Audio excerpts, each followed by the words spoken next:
Kawawa naman si Doming guys. Nawala ako eh. Nagka-problema yung kanyang treno.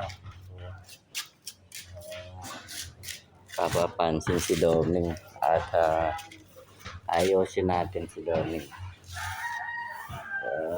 Babaklasin ko yung kanyang disc brake at nag-lock yung kanyang disc brake. Sabi na putol daw. So chichikin natin to kung anong nangyari dito kay Doming. Yan guys, ready na yung ating mga tools. Babaklasin ko muna ito guys.